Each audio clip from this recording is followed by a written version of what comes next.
Hmm.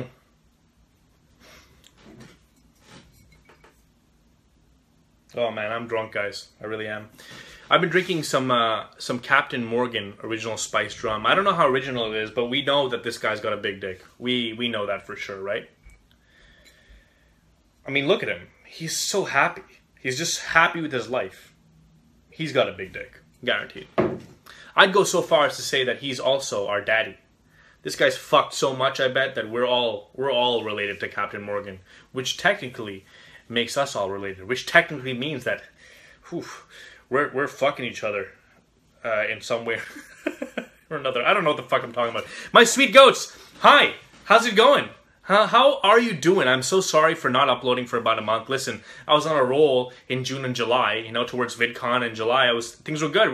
I came off of VidCon on a high, and then some fucking angry black dude came and fucking ruined it all by striking my channel. He struck my channel, and next thing you know, I can't upload shit for about, you know, a while. And I know that it got remedied about over a week ago, but I was so entrenched in real life shit that I kind of shirked my duties as a YouTuber. You know, I was gonna even go so far as to bring that motherfucker to court, but then I realized I have no money. I'm a poor fuck, and I knew I was gonna have to crowdfund the court case, and I didn't want to do that shit.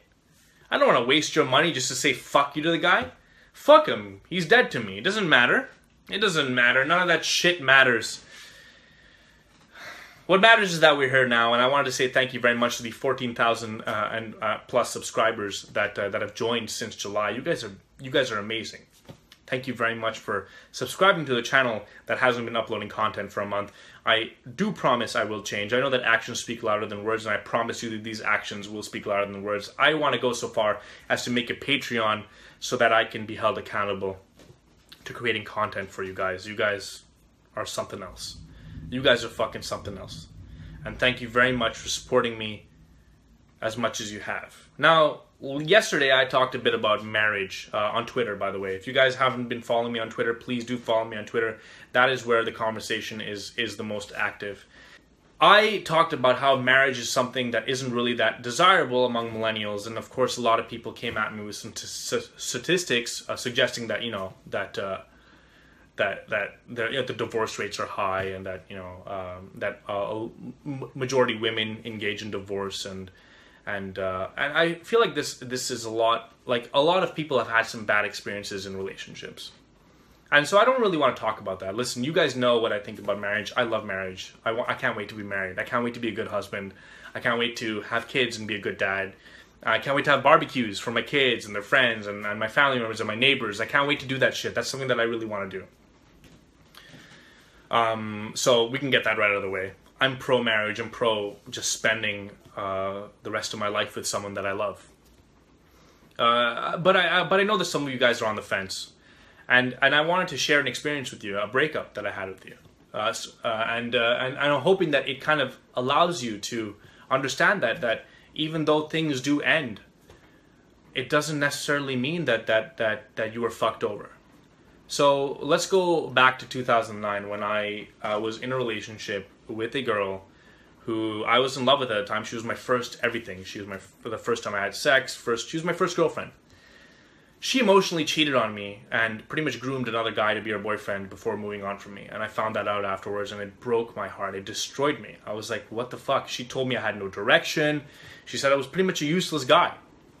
And it made me feel so shitty. And then there was this amazing woman who I was friends with who pretty much said, that don't ever let your next pay for your ex. And so I was like, that makes a lot of sense. She's like, everybody is new. Everybody's a different person.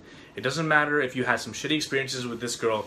You might have some amazing experiences with someone else in the future. So I held on to that. And then I got a job at Apple in the mall. And then I would go to this cafe often. And at the cafe was this amazing, beautiful woman. And I was flirting with her. And next thing you know, we started a relationship together. And then 9 months later, we moved in together. And before those 9 months, we were already talking about like what our kids would look like. And we were so in love with one another. And it felt a lot like my first love again. And it felt a lot like, I was like, oh, this makes sense. I understand why that other girl had to break up with me, because if she didn't break up with me, I wouldn't have met you. And so this relationship was full of so much joy. She taught me so much about being a man. She taught me so much about being a good host, being a good partner, and there was nothing but respect and communication between us.